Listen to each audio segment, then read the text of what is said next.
I wouldn't have it any other way. Okay. I'm gonna say, Okay. I couldn't sleep last night, so I kept thinking about it, and I wanted to write something and just share my memories of my grandfather. These past 2 weeks have been a nightmare roller coaster ride for all of us that we couldn't get off of. I felt like every day we got worse news than the day before. My grandfather suffered a lot. Every time he opened his brown eyes, we suffered with him. Anyway, we are not here to talk about the last 2 weeks or to remember him sick and fragile. We have come together to celebrate the last 80 years of Roberto Hernandez's life and to remember the strong and loving person he was. He would have wanted us to do it this way. This man was not only my grandfather, he was the first father figure in my life.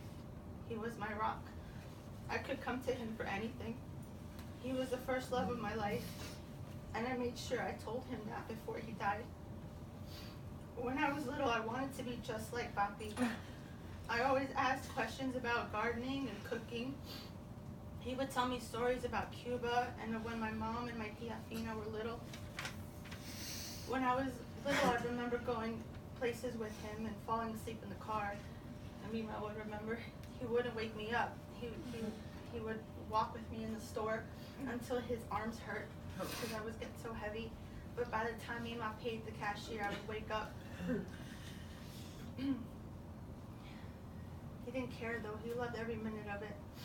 I remember one year Papi came to visit us in Houston, and we needed parent chaperones for a field trip in 3rd grade. I knew my mom couldn't do it because she worked 2 jobs, so I asked Papi to come with me, and he did. I was so proud to introduce him to my teacher and friends. Everyone couldn't believe what a young grandpa I had, and with so much hair. I remember running into Papi's arms when he would pick me up from daycare or my babysitter in West New York. I remember him flying to Houston to visit, and then when it was time for him to go, I would cry all the way home from the airport. When we moved to West New York, Sundays were the best. He made big breakfasts. Remember, Rosie? With pancakes, eggs, bacon, sausage, and he would bake fresh bread. He loved cooking and baking for his family. He enjoyed watching us eat. When I got older, I became the cook and the hostess. He loved coming to our house with our family here. He would stand right there by the fridge, and he would watch me, just waiting for me to ask him to help me. He loved watching me cook, and he often asked, "How do you do it so fast and for so many people?" And my response was, "I had a good teacher." Summertime was the best as a kid. When we lived in Houston, Mima or Papi would pick us up and bring us to New Jersey with them, and we would spend the whole summer here. Those were the best memories.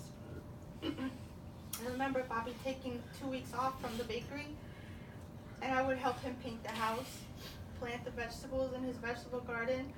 He would buy those little pools, remember those little plastic cheap pools? And he would put, because we lived in the city, so we had a small backyard, and he would fill it up with cold water.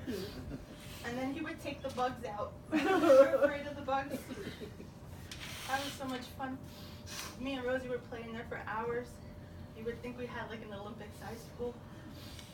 He would take us to the park that was around the corner from our house.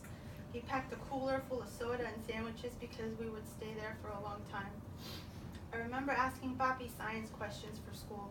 One year I won the science fair because of his idea for a science project. Education was a big deal for him. He wanted to see us all go to college and become professionals. This year when I finally graduated and became a nurse, he told me how proud he was. And he knew it wasn't easy.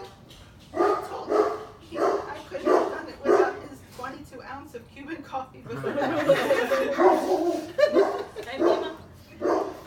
Papi was one of the strongest people I knew. He worked so hard to get his family out of Cuba in the 60s and bring them to America to live the American dream and to have all the opportunities that they didn't have in Cuba. He came to this foreign land not knowing the language, the laws, its customs. He learned quick though. My Papi was a fast learner and great with people. Everyone loved him. in stores with him or walking down Bergen Line Avenue, and he would shake people's hand or greet every other person that would pass. Papi would always teach me to respect others. I don't have to like them, but I always have to be respectful. He taught me a lot of things. One thing he would say a lot is to enjoy life. It's short. Live your life for you, not for anyone else. I remember when I found out I was pregnant with David, I was so afraid of what he was going to say because we were in such bad shape financially. He wasn't mad. He said, "No te preocupes, mijita, donde come uno como el otro, no está sola." Which means, don't worry. Where one eats, the other one will also, and you're not alone. The same fear came back when I was going to tell him I was pregnant with Ariana, number 6. His eyes widened up. And then he smiled and said, "What's one more?" I thought what most people remember most about Papi are his cakes. He made a cake for every occasion. Birthdays, anniversaries, Mother's Day, Father's Day, Christmas, Halloween. The last cake he made was for Rich and Lauren when they got married. Making that cake gave him great joy and honor. Rich loved you. He wanted to see you happy. And he thought you were an amazing man and how you took care of your kids for so long alone. Well, with your mom's help. You know what I mean. We each had a relationship with my grandfather, and I like to believe he touched our lives in one way or another. I pray that he's in heaven with the Lord, that he is not suffering anymore, that his spirit got a new body, that is whole and not sick, that he has a voice again, and that his lungs are clear, and all his needs are met, and he's at peace. I believe I will see him again, and I will never forget the beautiful memories I have with him. Mima, I want you to know that you're not alone. We are all here for you, and we love you so much. And we can't imagine how difficult this is for you. You knew him for 70 years, married for 58. That's amazing. Although you two argued and didn't see eye to eye on everything, you loved each other, and you needed one another. I remember when I would pick up Jakey or Ariana, you would take me to the kitchen and say how Papi's driving you crazy. And then when he would walk me to my car and I would leave, he would tell me how you're driving me crazy. I guess that's what happens when you spend the rest of your life with the person you love. There's going to be ups and downs, good times and bad times, but in the end, you two always knew you had each other.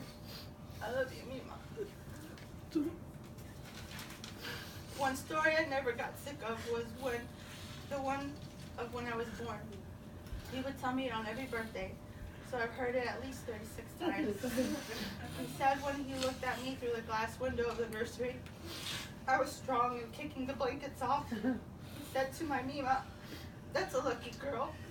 And I say to Mima now, I'm lucky because I had him and his unconditional love.